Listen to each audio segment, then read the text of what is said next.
This is Mr. Gilman. Today we're going to solve systems by linear combination, also known as the elimination method. So you may hear me refer to this as the elimination method today.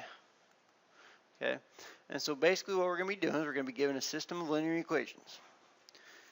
And instead of using the substitution method or graphing both of the equations, what we're going to do is we're going to multiply the equations by integers to where we're going to vertically add them together and cancel out a variable, and then you have one variable left. You solve for it and you plug it back in. So today we are not using substitution and we're not graphing to find the solution. We're going to use the linear combination method or the elimination method. So here we go. We're going to do 4 examples here. Yesterday we figured out which one of these variables, this one, this one, this one, or this one, is going to be easiest to solve for. And then we solved for it and we plugged it into the other one. Today we're not going to be doing that. Today we're going to be multiplying a whole equation. And what I'm going to do here is I'm going to multiply it by -2. And the reason I'm going to do that is because when I multiply this equation by -2, I get -2x minus 6y equals -6. I have the same equation, it has the same solutions, it just looks a little different. The reason I did -2 is because when I add it with the top equation, I recopied the top equation there, when I add them vertically, I get 0x's minus y equals -11. So if I can get two variables to be opposites, a variable cancels out, and I just have -y equals -11, and now when I multiply both sides by -1, I get y equals 11. So there's one of my solutions, just like that, without any substitution or any graphing. Once I have my first variable, I can plug it back into either equation that I want to plug it into. Let's just use the top equation, 2x plus 5y equals -5. Plugging in for y. So 2x plus 55 equals -5. Subtract 55 from both sides. 2x equals -60. Divide by 2, x equals -30. Okay, so real quick, I got my solutions of x equals -30 and y is 11. So let's just take a look at what happened here. I started with 2 equations. I wanted to make one of the variables opposites. So I multiplied the second equation by -2 because I know that 2x in the top and -2x in the bottom are opposites. When you add the equations together, you get rid of a variable and you can solve for your remaining variable. You plug it back in and you get your final solution and you have your coordinate for your answer. So that's called linear combination. So let's look at another one here. This time I'm looking at my x's and my y's. Okay? I think this time it's probably going to be easier for me to cancel out the y's together. So I would like to have a -9y and a +9y. It's going to be harder for me to cancel out a 3 and a 5 because they don't go into anything real easily. It's just going to be one multiplication for me to do the top one. So what I'm going to do is this. I'm going to multiply the top equation. By 3. Not -3, just regular 3. And the reason I'm going to do that is so that this new equation, 3 times 3x is 9x plus 9y equals -45. Now, there's my new equation from the top, and the bottom one is still the same. If I add them now, one of my variables cancels. So you need to have a +9y and a -9y. Okay, whatever variable is easier to cancel out, cancel that variable out. 9x and 5x is 14x. I know that 9y minus 9y is 0y, or just 0. That must equal -42. If I divide both sides by 14, I know that x must equal -3. So I've got one of my solutions already. This is a much faster way to solve than substitution or by graphing. So I'm going to plug it into one of my equations here. Like I said before, you can pick any equation you want. If you want to keep it the same every time, you can always pick the first one. Either way, it doesn't matter.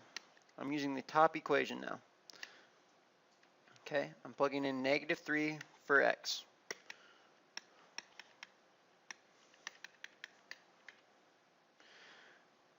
-3 times 3 is -9, plus 3y, -15, plus 9 to both sides. 3y equals -6. Y must equal -2. I've got my two solutions, so I'm going to write that as an ordered pair, -3, -2. That's my solution. Okay. This example, things get a little trickier.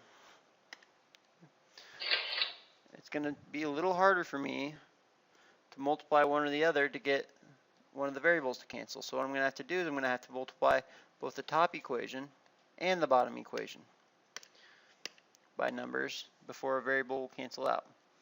I noticed that I already have a positive and a negative x. So I would prefer to cancel out the x's. I know that 3 and 4 both go into 12, so I'd like to make the top equation into a 12x and the bottom equation into a -12x. In order to do that, I need to multiply the top equation by 4 and the bottom equation by 3. When I multiply the top equation by 4, I get the equation 12x minus 24y equals 36. Please don't forget to multiply the very last number. That's a common mistake. The second equation, I get 3 times -4x, which is -12x, plus 21y minus 48 equals -48. Now I have two equations that when I add them, they're going to cancel out.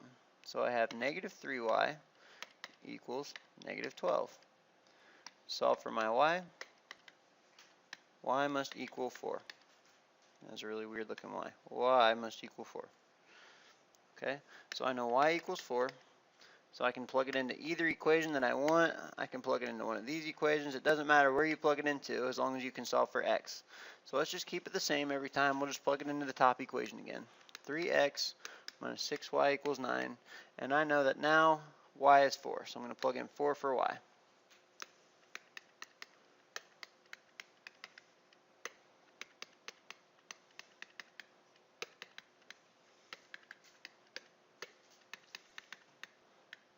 When I divide both sides by 3, I know x must equal 11. Therefore, my coordinate 11, 4 is my solution. Okay?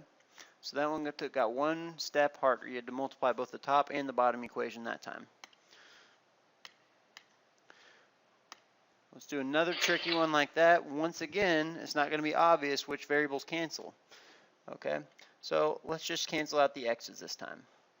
I have a 3x and a 2x. I need one of them to be a positive 6x and one of them to be a negative 6x. So let's just take the top one by 2 and the bottom one by -3. And when I do that, I will get a positive 6x and a negative 6x. So when I add them later, the x's will cancel. So let's do this. I'm going to multiply that times each part. 6x plus 14y equals -2. And on the bottom equation, I have -6x minus 9y equals -18. Make sure you multiply it into each part, or it doesn't work out. Now I can add these two equations. I have 5y equals -20.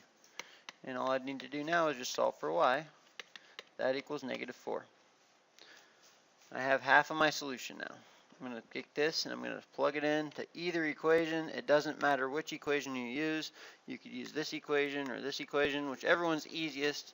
To keep it the same though, let's just plug it into the very first equation and see what happens. So 3x minus 28 equals -1. I'm going to say 3x, when I add 28 to both sides, is going to equal 27. And divide by 3, x equals 9. So my coordinate for my solution is going to be 9, -4. Okay. So one more time.